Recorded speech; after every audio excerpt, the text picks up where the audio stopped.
Hey, I'm Average Film Guy, and today I'm going to be talking about Avatar: The Last Airbender.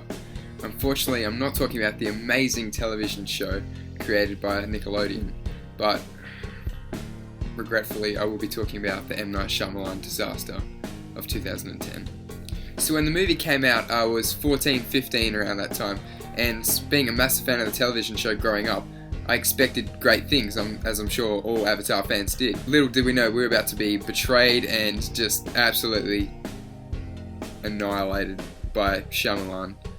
I remember watching a lot of the videos coming out around the time about the movie coming out, including some of the interviews with Shyamalan where he's saying that he's going to stick true to the source material, and then somehow we end up with characters' names who aren't even pronounced correctly. I mean, that's your source material, buddy. Stick to that stuff.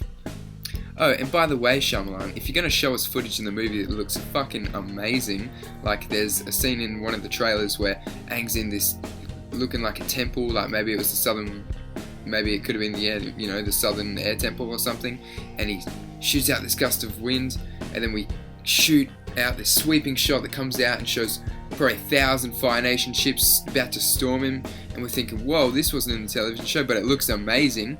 How about some of that stuff, Shyamalan? Chuck it in your movie. But no, we were given stuff like this.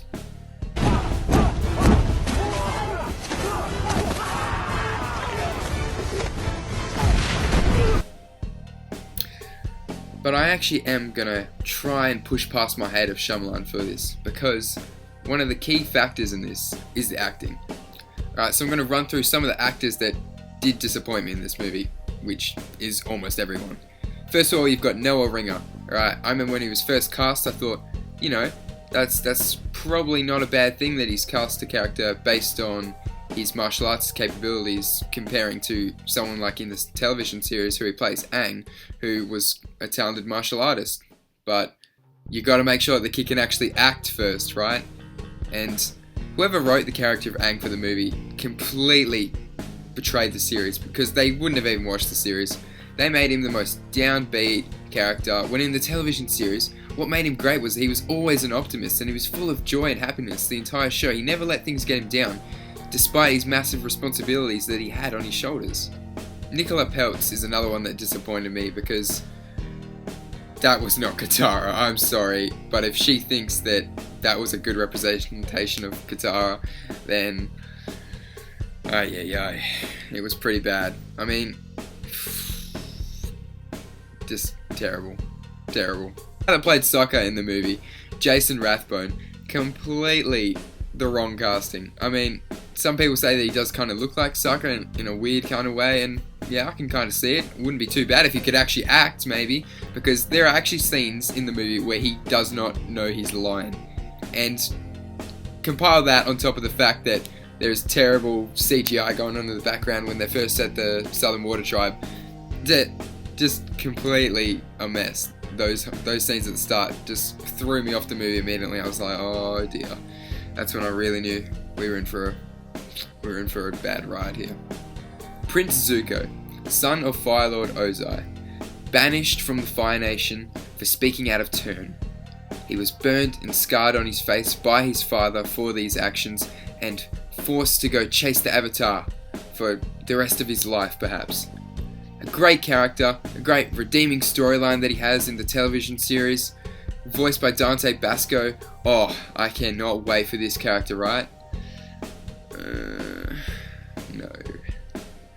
And I don't particularly have anything against Dev Patel for his portrayal, because in some scenes I actually felt like he was trying, and there was actually some scenes later on in the movie where he was speaking to his uncle Iroh, not Euro, by the way, just gonna chuck that one in there. He was speaking to his uncle, and I felt the genuine connection, like maybe not completely what I got in the show, but I definitely felt that these two characters knew what they were portraying here, and they were getting closer to being correct. And that just kind of proves to me that this movie could have been awesome. It can be done. People there saying, oh no, it couldn't be done. Well, if you watch scenes like that, that's some good stuff. Like, you could actually make a really good movie here. And I think that's what it comes down to.